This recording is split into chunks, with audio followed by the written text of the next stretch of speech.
pues proseguimos con los contenidos. Como sabéis, hay diferentes espacios. Siempre empezamos este Woman Leader Tea con una mujer líder, una mujer que nos inspire, que nos comparta cómo las mujeres podemos continuar siendo líderes, sus experiencias, nos ayude a impulsarnos. Y agradecemos mucho a Adriana Molano Rojas, que ha querido estar hoy aquí con nosotros y nosotras, aprovechando la semana de la Smart City Expo. Ella es Senior Advisor, directora de Báltico Ideas, es fundadora de Olas Digitales, además es una de las 10 mujeres reconocidas top en el ámbito digital en su país, en Colombia, y es consultora en evolución digital y cultura e innovación, pero sobre todo está aquí por su parte de comunicación digital social, por su compromiso con el ámbito digital social y el impulso de las tecnologías y, por supuesto, de las mujeres y del liderazgo de las mujeres. Tienes la palabra.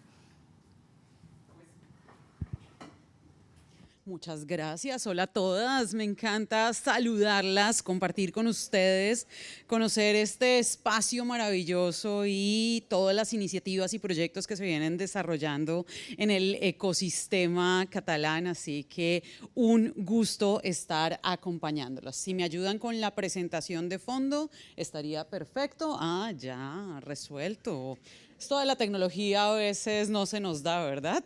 A mí me pasa todo el tiempo, pero resulta ser que tenemos unos contextos particulares en los cuales necesitamos no solo ser líderes, sino ser parte de este proceso transformador y decisivo en nuestros países, en nuestras regiones. Yo particularmente acompaño al Ministerio de Tecnologías de Colombia en la definición y el desarrollo de la política pública de ecosistemas de innovación y transformación digital, lo cual es una complejidad, porque implica tener un país en el cual solo tenemos conectividad del 60%, desarrollar esa conectividad, pero en adición a ello, desarrollar el para qué de la conectividad. Y por supuesto, en medio de ello, cerrar brechas de competitividad, porque es que además la brecha hoy ya no solo es de conectividad. El cable se tendrá que resolver, por supuesto. Pero ¿qué hacemos para ser competitivos, competitivas y además como país, cómo poder desarrollar esas capacidades que van a marcar la diferencia en todos los proyectos que estamos haciendo y en últimas que se transformen a una conexión con la economía digital? Bueno, pues ahí estamos justamente en esa construcción. Así que, dada la amable invitación de todo el equipo el día de hoy, yo voy a compartirles algunas ideas de referencia y en medio les voy a contar algo de mi experiencia personal y de algunos de los proyectos en los cuales he tenido el gusto de participar, justamente acompañando ese liderazgo digital, que yo creo que si bien el papel de la mujer es definitivo en ello, pues al final no se trata de si hombres o de mujeres, sino de que todos tenemos un lugar y un espacio en lo digital. Pero no es gratis ese lugar y ese espacio. Implica esfuerzo, implica tener claro un norte. Así que vamos a empezar. Y para ello quiero preguntarles cuándo fue la última vez que sintieron dificultad para respirar. ¿Algo de presión en el pecho? ¿Sensación de mareo? ¿Que el piso se mueve? No les estoy mencionando los síntomas de COVID, aunque algunos de ellos se parecen a nuestra no tan querida pandemia, sino que les estoy hablando del vértigo. ¿Han sentido vértigo alguna vez? Usualmente nos da vértigo cuando subimos a una gran altura o cuando zarpamos y estamos lejos de la playa, lejos de las costas. Pero resulta ser que estar en esa gran altura o estar en mar abierto son momentos que nos permiten tener perspectiva, ver la foto grande, ver el panorama completo, más allá de lo que tenemos cotidianamente enfrente. Nos permiten ver en qué estamos, pero también las posibilidades de expansión que podríamos tener. Y resulta ser que esa sensación de vértigo es una sensación que acompaña hoy a los líderes. Y de hecho, a todas nosotras nos acompañan permanente. porque tiene que ver con la incertidumbre de tener que tomar decisiones para el presente, pero sobre todo para el futuro. Y resulta ser que esa noción de futuro no es tan común ni tan cercana para muchas de nosotras, porque una cosa es la carta astral y el Mercurio retrógrado, pero otra cosa es cómo realmente construimos ese futuro, cómo generamos una relación distinta, empoderada, de liderazgo y de conciencia frente a cómo construimos ese futuro, que entre otras es digital. Pero para hablar del futuro tenemos que saber dónde estamos paradas hoy. Y seguramente les suenan muy familiares algunas de estas siglas, ¿verdad? Particularmente VUCA es tal vez la que más resuena a nivel global.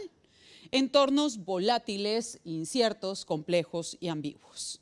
Y cuando hablamos de entornos VUCA, estamos conectándonos directamente con una sigla creada por el Ejército de los Estados Unidos en el contexto de la Guerra Fría, justamente para hacernos saber cómo era ese contexto, cómo se sentía.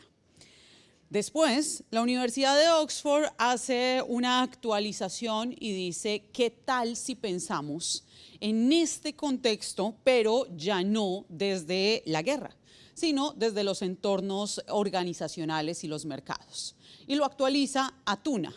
Realmente no es que lo haya actualizado tanto, no es que haya habido grandes cambios, pero nos habla de estos entornos turbulentos, inciertos, novedosos y ambiguos.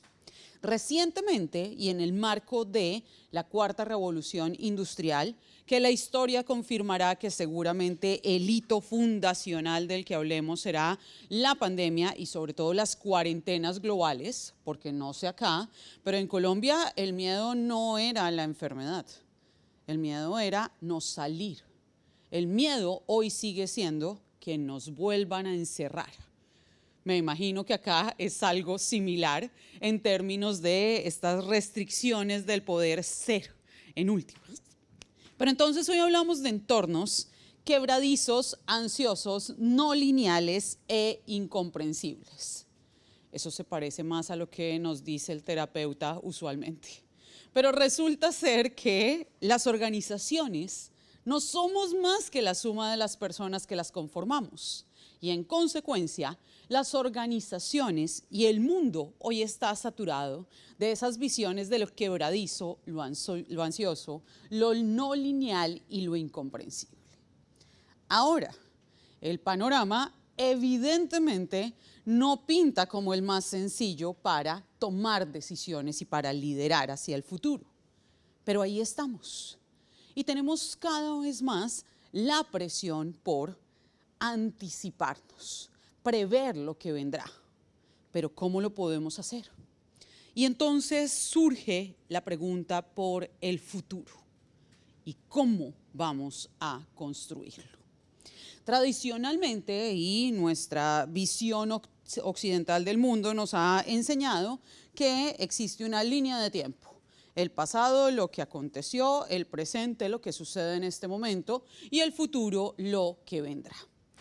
Pero no necesariamente estamos tan conectadas con esa línea, ni entendemos cómo esa linealidad marca la toma de decisiones que deberíamos hacer. Porque la pregunta es, ¿cuándo empieza el futuro? Y si nos preguntamos por el futuro digital, ¿cuándo empieza? ¿Qué estamos esperando ver, hacer, saber para que empiece? ¿O hace cuánto empezó? ¿Y qué decisiones hemos dejado de tomar para que se construya ese futuro de oportunidades de bienestar que esperamos en conjunto? Y ese es un gran desafío y es el momento en el que, cuando estamos desde la toma de decisiones públicas, de iniciativas sociales, muchas veces hablamos muy etéreamente sobre los impactos y la proyección a futuro. Pero realmente, ¿cómo vamos a hacer posible que esto se haga realidad? Pues lo primero es saber que el futuro es una decisión, que ojalá sea nuestra decisión. porque cada vez más con panoramas de inteligencia artificial y otras tecnologías asociadas, pues podría ser que se los cedamos a las máquinas, si quisiéramos. Y esa será nuestra decisión y nuestra responsabilidad. Pero al final se trata de decidir sí o no al acepto frente a la construcción de esa idea de futuro. Lo que estamos viendo en este momento en pantalla es un mapa muy sencillo de modelos prospectivos y de cómo se hace diseño de futuros. Y justamente acá quiero contarles un poco de un trabajo que venimos desarrollando en Colombia asociado a cómo podemos hacer tangible esa construcción de futuro digital para un país. Y es que resulta ser que todo empieza con una visión compartida. El problema es que llegar a ella no es tan sencillo. Al final, en Colombia hay un dicho, hay un refrán que dice: al que no sabe para dónde va, cualquier autobús le sirve. Y es cierto. El problema es que si estamos cada uno siguiendo nuestros propios intereses, que está bien los intereses propios, porque está bien querer crecer económicamente, tener el bienestar que estamos buscando, lo que sea pertinente para cada uno de nosotros, eso está bien. Pero si cada uno está alando para su propio lado, al final no vamos a tener la fuerza compartida que necesitamos tener. Así que en el marco de entender y transformar una noción en apariencia sencilla, y es que en el caso colombiano siempre escuchamos que tenemos potencial en digital, que tenemos el potencial, que nuestro talento tiene potencial, que nuestra industria tecnológica tiene potencial. Pero ¿de qué nos sirve tener potencial si no somos una potencia? ¿Cómo logramos tomar esa decisión compartida sobre el futuro? Pues bueno, a partir de ejercicios prospectivos y de la construcción desde la innovación social, estamos centrándonos en un escenario apuesta, en donde pasamos de lo posible, y es que es posible que haya nuevas pandemias o que nos invadan los extraterrestres, ¿cierto? Pero también tal vez eso no es lo que queramos en ninguno de los casos, sino que pensamos más en lo probable y son las tendencias lo que nos dirá que es probable. Tal vez es más probable una nueva pandemia que los extraterrestres, aunque no sabemos, ya las teorías de la conspiración nos dirán. Pero en paralelo, como esto no es lo deseable, necesitamos empezar a identificar qué es lo que queremos. ¿Qué es lo que buscamos realmente? Y en función de todos esos escenarios que se abran, identificar uno al que le vamos a apostar. Ese es justamente nuestro escenario apuesta. Para el caso colombiano, estamos construyendo esa mirada de Colombia potencia digital. Y tenemos el reto de generar una conexión con todos y todas las personas que conforman las organizaciones que a su vez hacen parte de lo que se conoce en conjunto como los ecosistemas digitales. Un montón de cabezas por alinear. Y eso implica muchos desafíos, porque además de la buena energía y las ganas de hacerlo, también hay miedos. También hay miedos por salir de la zona de confort. Hay miedos por romper eso que les ha dado tranquilidad y comodidad en los últimos años, incluso en las últimas décadas. Miedos por perder esa posición de líderes o de referentes en el marco de lo económico. Pero habrá que hacerlo. Ahora, cuando construimos esa visión de país digital, la siguiente pregunta es: ¿y cómo? Porque suena muy bien y suena muy poético y suena filosófico, pero ¿cómo lo hacemos posible? Pues la respuesta viene de distintos caminos. Cuando hablamos del futuro con tecnologías, hay escenarios distintos que se abren. Uno de ellos es un mundo en el cual tenemos acceso a múltiples tecnologías, al punto que las máquinas hacen el trabajo y todas las operaciones que nos absorben la vida. Mientras nosotros podemos volver a un mundo similar al de la antigua Grecia, en donde estamos dedicados a las artes y las ciencias y la reflexión sobre el ser y la nada. ¿Suena bien? Tal vez. O también tenemos otros escenarios un tanto más distópicos, como los que nos presenta Wall-E. ¿Recuerdan la película? ¿El robotcito? Bien, en esta resulta ser que la humanidad ya no habita el planeta Tierra, porque lo ha contaminado a tal punto que es inhabitable. Entonces vivimos en una superinteligencia artificial que a la vez es un exoplaneta, que decide todo por nosotros, desde qué color de ropa usar, qué comer o si tenemos o no tenemos hijos. Adicionalmente, no hablamos con quien está al lado, sino que usamos las pantallas para tener cualquier interacción. En América Latina, tristemente el panorama es que si seguimos por el camino que vamos, probablemente el más probable de los escenarios que se cumpla es el de Wall-E. Y no suena bien. No suena tan bien estar flotando en unas sillitas con una IA tomando las decisiones por todos nosotros. Suena muy cómodo, suena más fácil, pero no suena bien en términos de nuestro reto como humanidad. Así que la apuesta tiene que ver con cómo rompemos con esa comodidad, con cómo rompemos con esas zonas de confort para poder llegar a ser las sociedades de bienestar y de desarrollo para el presente y para el futuro que esperamos construir. Ahora, resulta ser que mientras pensamos en el futuro, no podemos desconocer el presente. Y aparentemente el presente es un escenario de riesgo. Lo que están viendo en pantalla es el mapa de riesgos que cada año presenta el Foro Económico Mundial. Es un documento global de análisis por impacto y probabilidad de que pase, de que ocurra cada uno de estos hechos. Solo para que lo veamos, este reporte para 2023 nos dice, y en códigos de color, riesgos económicos en azul, riesgos medioambientales en verde, riesgos geopolíticos en amarillo, todo lo social, incluyendo las brechas, el desbalance del tejido social y además fallos estructurales en los sistemas de salud, de bienestar, de cuidado y por supuesto riesgos en lo tecnológico. En el caso particular de 2023 nos identifican uno latente y es el tema de ciberataques. El panorama no está fácil. En Colombia ya hemos tenido básicamente que nos han tumbado infraestructuras críticas muy asociadas al sector salud.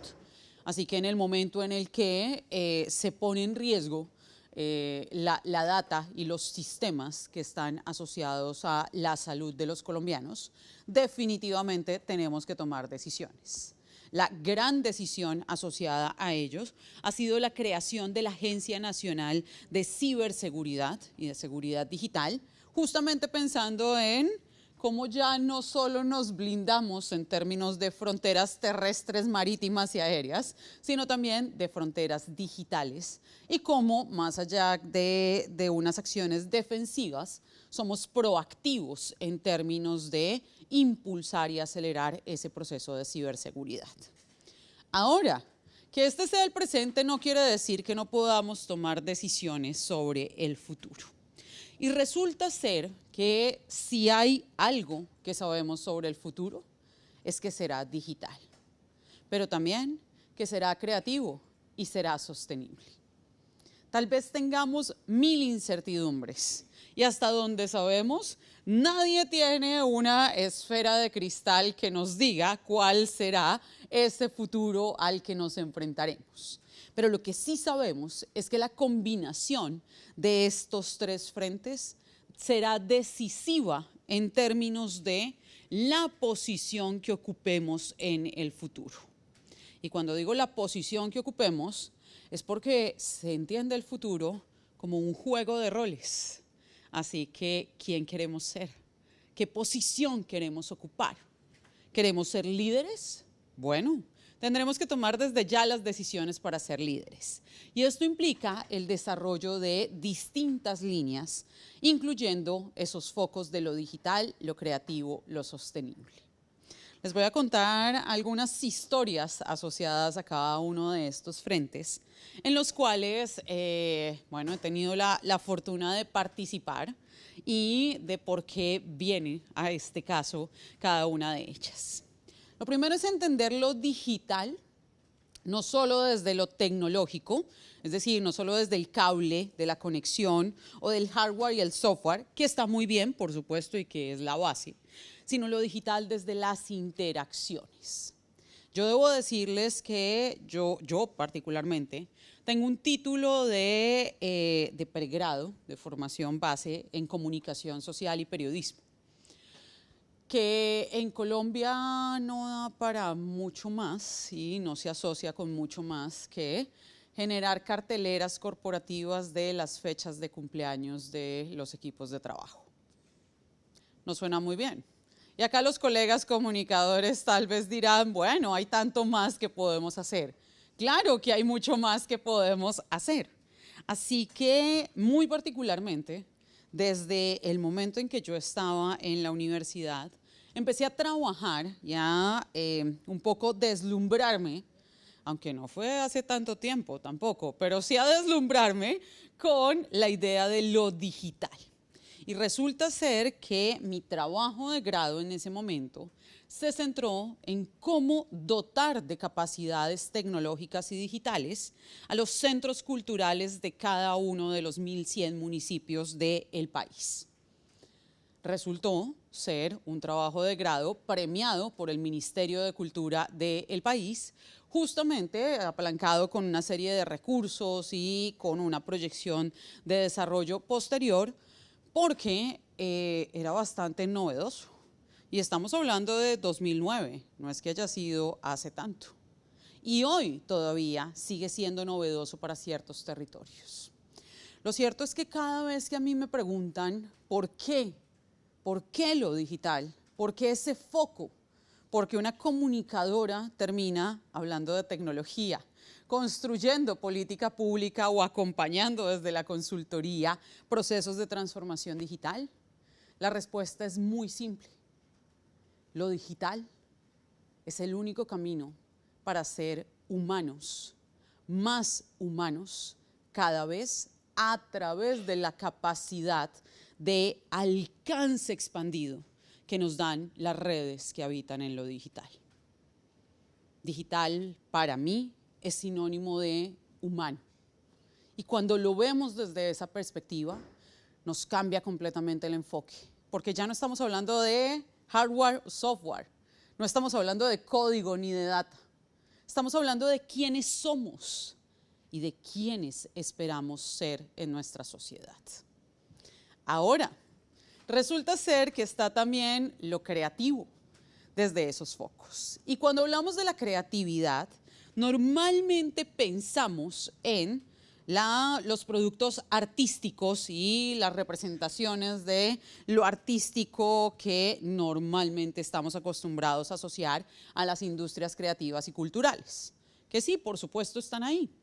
Pero resulta que la UNESCO reconoce algunas otras formas de creatividad, como la creatividad económica, aquella que el día como 25 del mes hace que alarguemos el cheque y que intentemos cubrir todas las cuentas. Sí, pero que por supuesto se ve con unos ceros de más acrecentada en el mundo corporativo.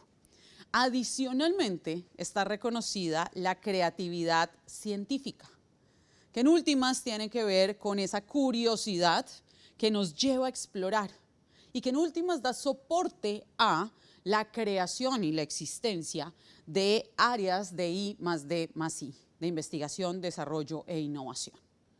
Y por supuesto, ahí está el método para tener un lugar en el futuro. Desde los marcos de pensamiento de innovación y particularmente de innovación ágil, agilismo, agile, tenemos unas miradas y unas oportunidades muy interesantes. Ahora, vienen palabras que nos hacen felices. Disrupción, romper paradigmas y romper mentalidades. Entender que si el mundo cambió, que ya es una frase cliché y que es una obviedad, ¿por qué seguimos haciendo cosas como 2 siglos atrás? Es un anacronismo y es una incoherencia. 2 siglos atrás se fundaron en las bases del Fordismo y el Taylorismo los modelos de operación de las organizaciones. ¿Por qué hoy seguimos haciendo las cosas como 2 siglos atrás si evidentemente el mundo es distinto?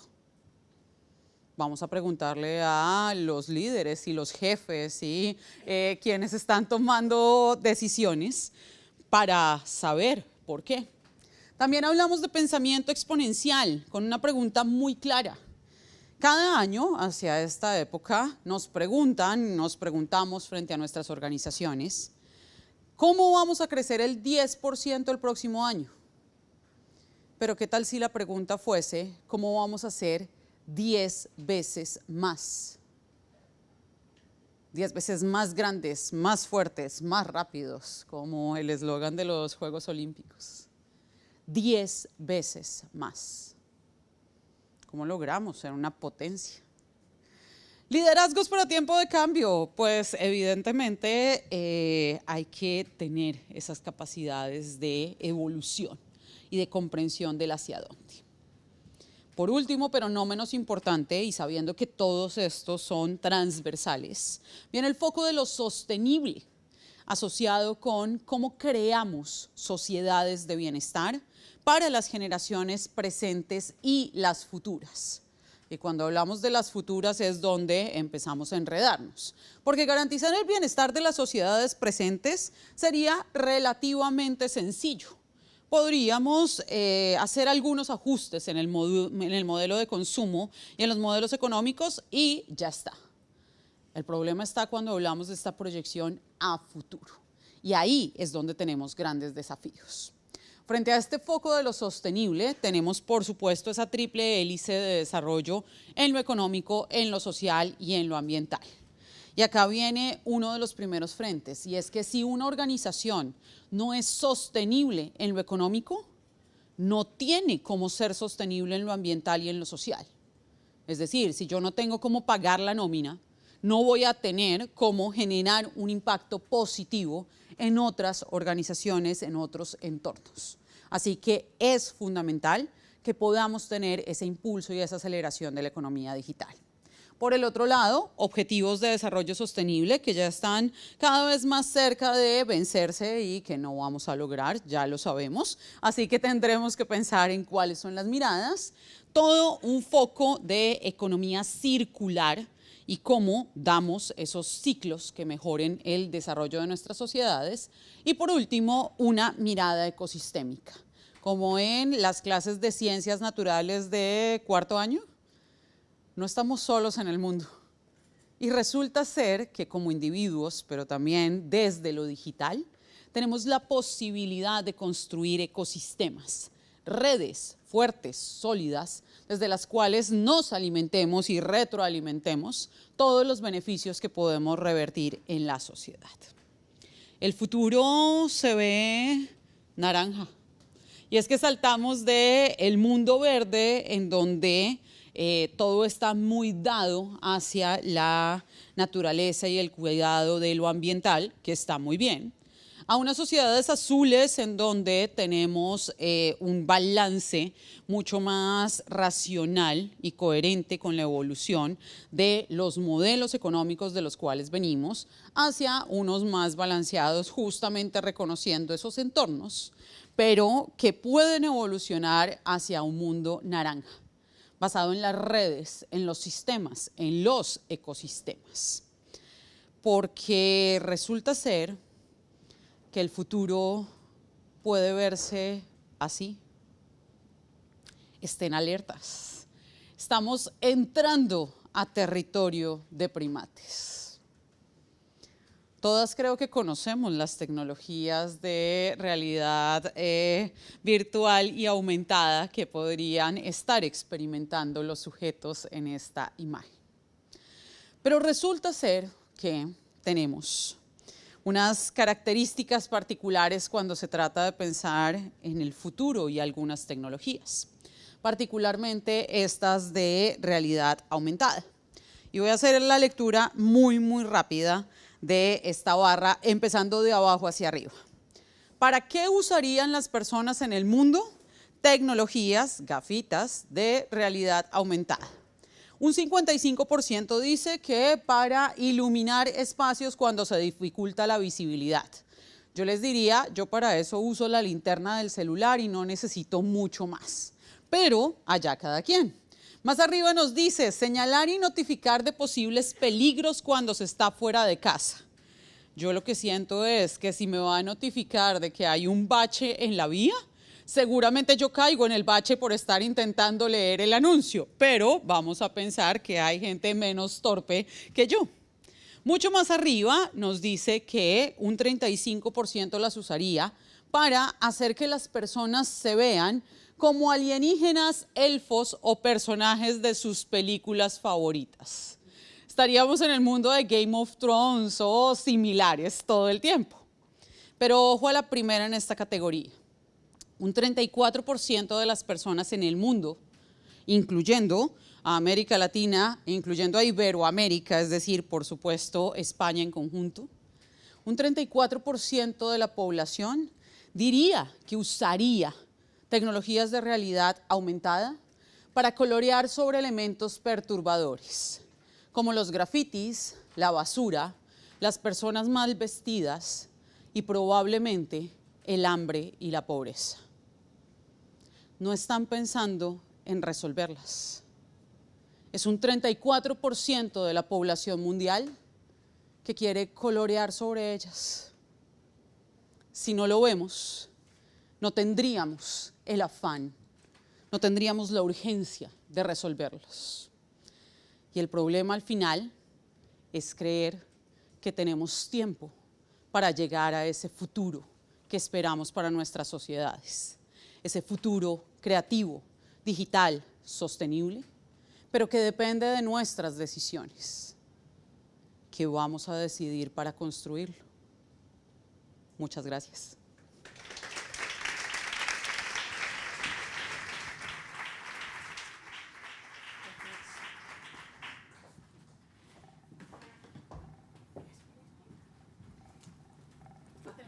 Sí.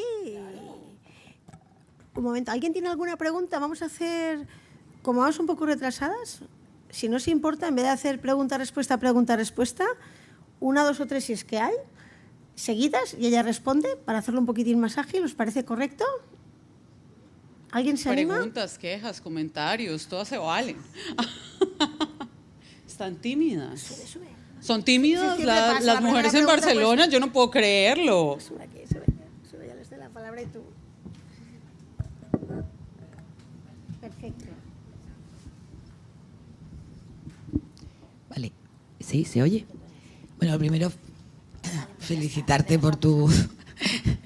porque lo has hecho además de una manera muy fresca y poco complicada, ¿no? Y no has hablado de género. Y no sé si en tu trabajo, ¿no?, en tu responsabilidad, cómo se está abordando el tema en tu país, vaya. Ok, es a propósito no hablar de género. Y es que yo debo decirles que desde hace, no sé, 10 años, me invitan con muchísima frecuencia a espacios de género y tecnología. Pero yo lo que creo es que al final, gracias a la evolución digital, el género y la idea de las brechas de género por ser el género se pueden diluir un poco en positivo. Y al final no importa si eres hombre, mujer, perro, gato, lo que importa en últimas es cómo construyes esa posición y esa voz que esperas tener en digital. Es lo que a mí particularmente me ha pasado y sé también que soy parte de las excepciones y seguramente ustedes también lo son aquí, Y en América Latina pasa muchísimo. Yo conozco otras colegas mujeres que han sufrido su camino para estar en un mundo de hombres. A mí no me ha pasado particularmente. Así que en mi caso particular, la perspectiva de género tiene que ver con qué tal si las superamos aprovechando las capacidades de digital. Ahora bien, esto no quiere decir que no tengamos brechas particularmente asociadas al género en el país, así que lo que hacemos es aplicar políticas de enfoque diferencial, en las cuales, por supuesto, damos una priorización y unos cupos prioritarios en cada una de las iniciativas que desarrollamos en el país o en los distintos proyectos para que haya esa posición de las mujeres. Pero muy conectado con las ideas que nos compartían previamente Raquel y Liliana, al final no se trata de qué es lo que les vamos a asignar o qué tipo de rol esperamos asignar o desarrollar para ellas, sino que tiene un enfoque muy claro en términos de economía digital. ¿Quieres ser emprendedora digital? Perfecto, pero antes de ser mujer en digital, en este caso decide qué tipo de emprendimiento quieres tener y en qué tipo de área de la economía digital te quieres desempeñar, y luego de eso participas en estos cupos focalizados. Más allá, digamos que acá el enfoque no es, eres mujer, entonces entras a tal ruta de desarrollo de capacidades, sino todo lo contrario, eres un emprendedor en genérico en tal campo de lo digital, así que ahí entras a esa ruta y hay una priorización por género que sí se despliega, pero es como el enfoque al contrario, no desde la perspectiva de género de entrada, sino desde la perspectiva económica y cómo se despliega. Y última pregunta. Hola, soy Inés Sanjurjo y me dedico a la cartografía digital. Y bueno, va a ser un poco redundante, pero es que me ha llamado la atención sobre el 34% que has dicho que utilizarían las gafas para, bueno, según mi punto de vista, exacto. También quería preguntarte, pero a lo mejor no sé si tienes los datos porque es estadística pura, pero el porcentaje de mujeres dentro de ese 34%, por favor. No lo tengo, pero me queda de tarea y se los puedo compartir porque obviamente es válido y mucho más en estos espacios.